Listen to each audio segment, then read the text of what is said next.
Hi, folks. David Halpert of Mastery Consulting. Got an interesting topic for you today. It's the topic of when should I invest in another business? Or what are my rules for investing? I kept a number of journal entries over the years. And you may say to yourself, why does this matter to me? I'm not interested in buying another business or investing. Well, the process of evaluating other businesses is really the process of determining how to run a business, if that makes any sense. What you're looking for is what you really want in yourself. So, for those of you out there that are contemplating investing in something new, which always has its share of risk and reward, listen carefully. For those of you that are not, maybe you can apply these principles to investing in a new marketing channel, investing in new people in your business. Let's see what catches your attention. A number of years ago, I took a course called How to Buy a Business, and the principles were juicy. And ever since then, I've been keeping a journal of lessons learned. Let me read a couple to you and see what you think. You ready? Number one, stick with simple, easy to understand, basic businesses within your circle of competence. For me, I put no high tech. I'm not much of a technology whiz. No manufacturing, no high inventory businesses. Just rules for myself. Warren Buffett has a rule. He only invests in business he understands, which is why you'll notice he only has one tech investment all of these years, in fact, right?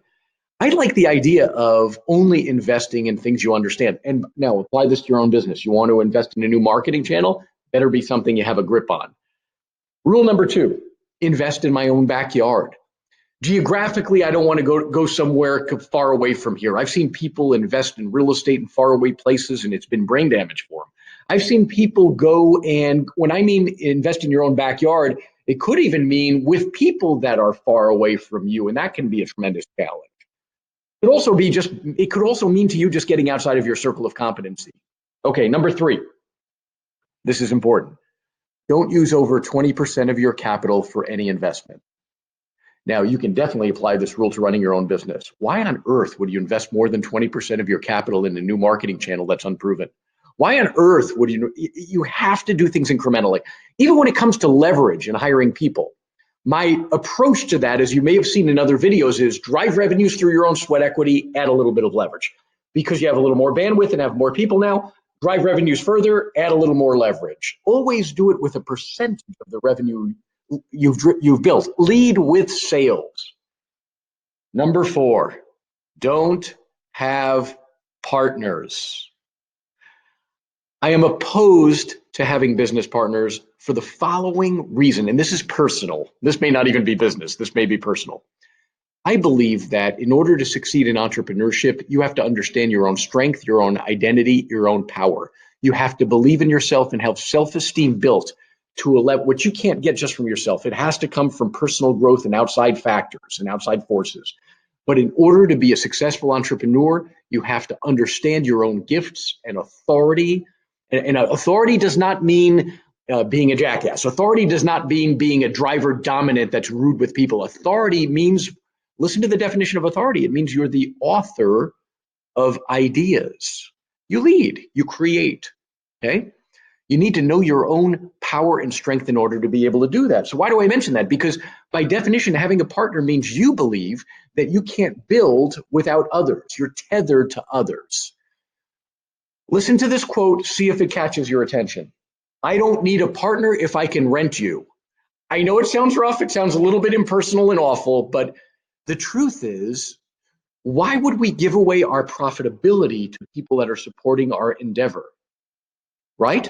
Why don't we hire people to handle those tasks and skills that we need without giving away the business? We're giving away the business because of our lack of self-esteem and confidence. Okay, number five.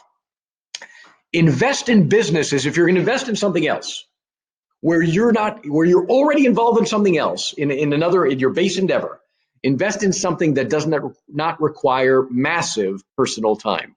In other words, there has to be competent management or operators there.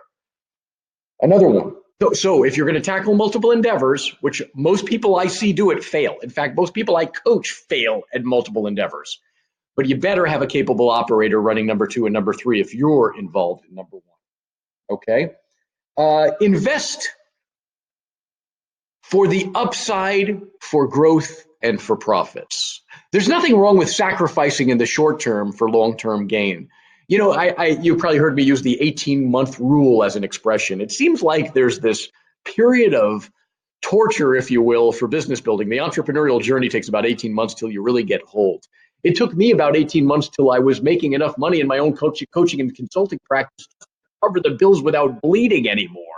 But it's worth it if you believe in the long-term potential of the business. Okay, last one. Avoid startups.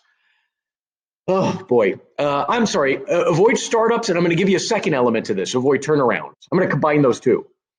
So I did a startup, and I'm telling you to avoid startups. Well, you could buy a business.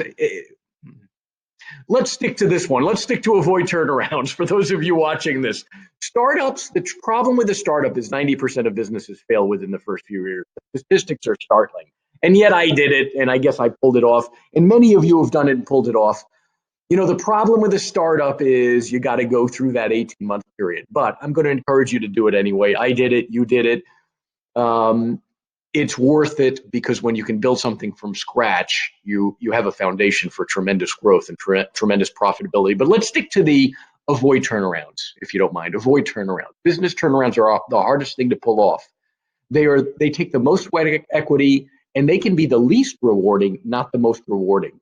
There's an old expression, the greater the risk, the greater the reward. I think that's a bunch of hogwash. The greater the risk, the greater the losses. My encouragement for you is don't buy into or get involved with something that's struggling because you're going to turn it around.